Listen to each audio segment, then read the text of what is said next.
जम्मू कश्मीर में आतंकवाद के खिलाफ भारत की सुरक्षा एजेंसियां पूरी तरीके से आक्रामक और रणनीतिक रवैया अपनाए हुए हैं। हाल ही में कुलगाम जिले के अखल जंगलों में शुरू हुआ ऑपरेशन अखल इसी सख्त नीति का एक बड़ा उदाहरण बनकर सामने आया है।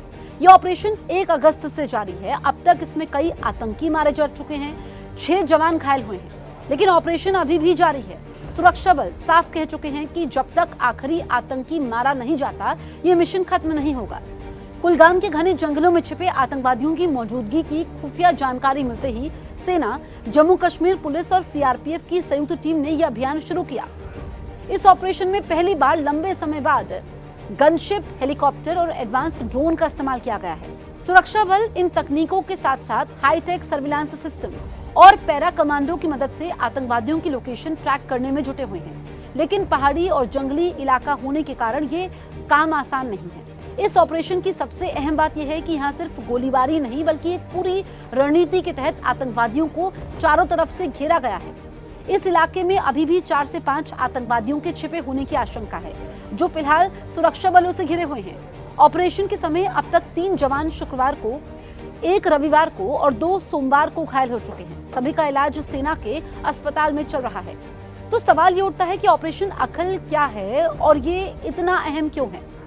ऑपरेशन अखल कुलगाम के अखल वन क्षेत्र में चलाया जा रहा एक एंटी टेरर ऑपरेशन है। इसका मकसद इलाके में छिपे आतंकवादियों का खात्मा करना है। इसका नाम उसी इलाके पर रखा गया है जहां मुठभेड़ चल रही है। ये एक बेहद सुनियोजित और टारगेटेड ऑपरेशन है, जिसमें सेना ने आतंकवादियों की घेरेबंदी कर ली है। मुठभेड़ रुक रुक कर जारी है और जब तक सभी आतंकी मारे नहीं जाते, ये ऑपरेशन चलता रहेगा। अब बात करें ऑपरेशन अखल के साथ साथ चल रहे अन्य बड़े ऑपरेशंस की, तो यहाँ ऑपरेशन शिव शक्ति और ऑपरेशन महादेव की चर्चा भी जरूरी है। ऑपरेशन शिव शक्ति का मकसद था एलओसी पार से हो रही घुसपैठ को रोकना। ये पुंछ के डिगवार सेक्टर में चलाया गया था, जिसमें सेना ने 2 आतंकवादियों को उस वक्त ढेर कर दिया जब वो भारत में घुसने की कोशिश कर रहे थे। वहीं ऑपरेशन महादेव उन आतंकवादियों को निशाना बनाने के लिए था जो पहले से भारतीय क्षेत्र में दाखिल हो चुके थे।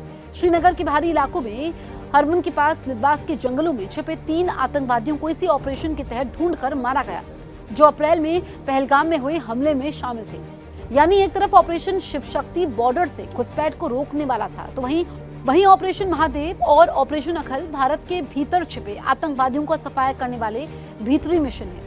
इस समय कश्मीर घाटी में जो अभियान चल रहे हैं वो केवल जवाबी कार्रवाई नहीं है, बल्कि एक ठोस रणनीति का हिस्सा है, जिसका उद्देश्य सिर्फ आतंकवादियों को मारना नहीं, बल्कि आतंक के पूरे नेटवर्क को खत्म करना है। और ऑपरेशन अखल इस दिशा में एक निर्णायक मोड़ साबित हो सकता है।